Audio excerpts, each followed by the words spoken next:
Un jour, il y avait un papa qui, au lieu de bénir son fils, le Erev Shabbat, vous savez mes amis, c'est très important de bénir nos enfants, Erev Shabbat, tout de suite après le Kiddush. Entre le Kiddush et le pain, c'est très très important de bénir les enfants. Pourquoi d'Afrique à ce moment-là? Parce qu'à ce moment-là même, on a annulé les rigueurs. Ouais, on a parlé de ça, on annule les rigueurs, et les rigueurs ils viennent tout de suite après. Mais c'est un moment qui est propice. Et la femme? Hein? Les enfants et les femmes? Je sais pas. Surtout là, les enfants. Chaque enfant, d'accord, de venir Yevarechecha Hashem Vishmerecha et Isimcha Hashem Kefraim Vechimenaché. Un jour, il y avait un papa, il comprenait pas trop l'hébreu, la Torah, etc. Monsieur, on s'entend pas. Et lui, il croyait que les malédictions qui sont écrites dans Kitavo, les 93 malédictions abominables qu'on a très peur juste de les lire, il croyait que c'était ça les bénédictions. Alors il prenait son fils et tous les Shabbats, il maudissait son fils. Oh, ouais. Que tu perds ton argent, que tu manges la chair de tes enfants, que tout ce que tu veux. Vraiment, tous les Shabbats, il maudissait son fils. Voilà. Son fils, il envoie. Merci pour toi. Avec la plus grande simplicité possible. Top. Un jour, il y a un rave, il était à la table de ce monsieur, et il entend les malédictions de son père. Ah, il crie, dit, c'est ce que tu es en train de faire. Il lui dit non, il dit, je vais te traduire ce que tu es en train de dire. Et il le traduit, il entend ça. Il devient tout blanc, choqué.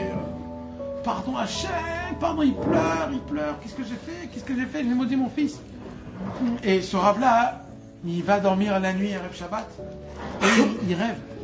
Il rêve qu'Akadosh Baruch Hu, il vient dans son rêve, je crois que c'était le Harizal qui est venu dans son rêve, et il lui a dit, sache une chose, c'est la dernière année que tu vas vivre dans ce monde-ci.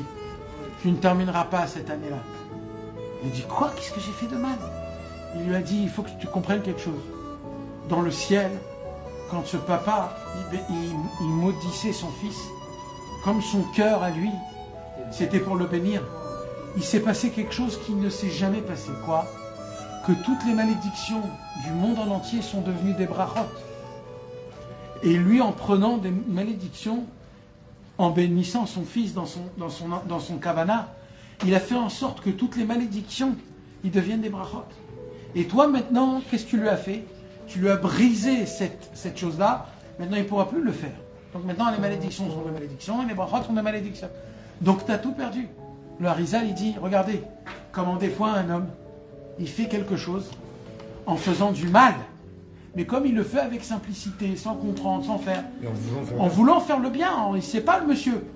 Et bien même s'il fait du mal, et ben on lui met dans le bon chemin et on le considère dans le bien. Donc Rabbeinu, il dit, vous n'êtes jamais perdant avec la simplicité. Vous imaginez comment elle est forte cette phrase?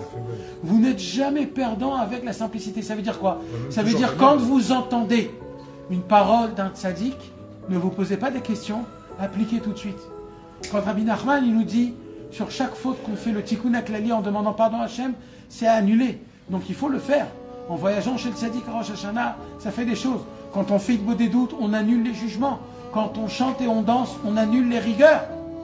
Tu dis quoi? Je comprends pas. Il y a des gens qui souffrent à droite, à gauche, et toi tu me demandes à chanter et à danser, mais c'est pas possible. Alors, pour l'instant, tu comprends pas. Fais, n'attends pas de comprendre. Fais, c'est ça d'être simple. Fais et demande à Hachem de comprendre, tu comprendras plus tard. Mais fais d'abord, avec simplicité. C'est écrit dans les livres. Le tzaddik, il te le dit. Fais! Ne te pose pas de questions. C'est tout le concept de Naaseh Venishma. Exactement, exactement.